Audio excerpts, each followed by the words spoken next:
Welcome to EDC's Week in Review, your January 19th edition. Here are the top stories. Former firefighter arrested for explosive devices across 2 counties. 41-year-old Benjamin Kuna, a former firefighter and convicted serial arsonist recently released from prison, was arrested for possessing and detonating improvised explosives across El Dorado and Sacramento counties and is facing multiple felony charges. Kuna had previously served 5 years for over 30 counts of wildland arson committed while working as a firefighter from 2005 to 2007. During Kuna's arraignment on Wednesday, he pleaded not guilty to all 12 charges against him.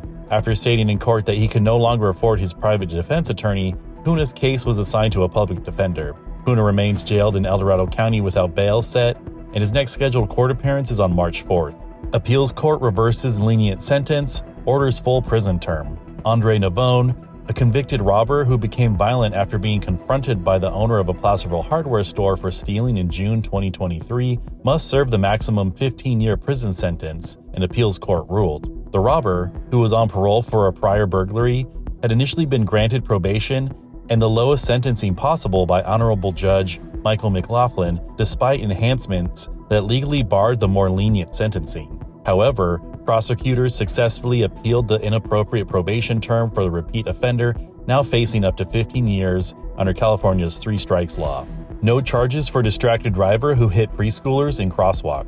Though evidence shows the distracted driver unlawfully used electronic devices when he severely injured preschoolers in a Pollock Pines crosswalk, prosecutors declined charges. They cited insufficient proof the driver willfully ignored substantial risk while speeding when he hit and seriously harmed the children. Prosecutors choose not to publicly name the driver since no criminal case was ultimately filed over the horrific collision. Purchase of old golf course Acreage secures land. After years of negotiations, the El Dorado Hills Community Service District closed escrow on 55 acres of old golf course for $10 million, plus 12 donated acres to create public parkland. More funding is still needed to acquire an additional 42 adjacent acres also set aside for preservation after solidifying protective zoning on purchased plots. While praising staff for the monumental deal, the agency asks the eager public to refrain from accessing the land for a few weeks while boundaries and safety measures are established.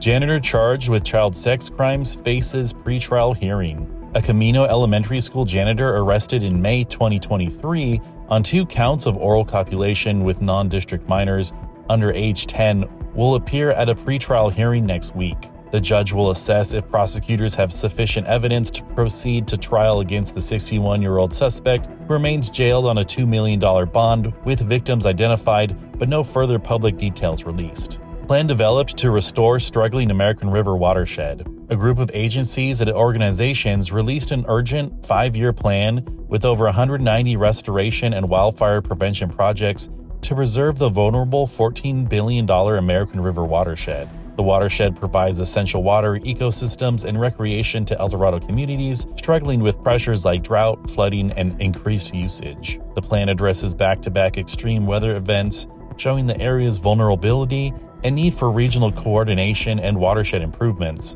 Updated every 5 years, the plan focuses on long-term action to maintain the watershed through future changes and potential grant funding. Fishhook-Laced hot dogs endanger pets at local park.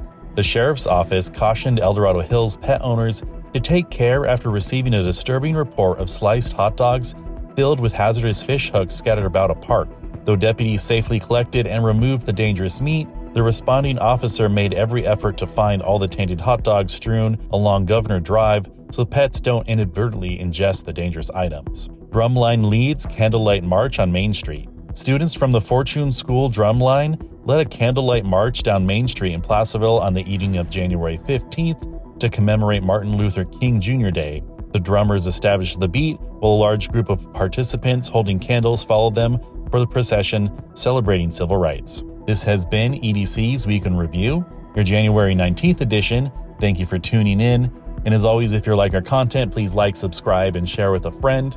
And if you want to learn more about these stories, please see the show notes.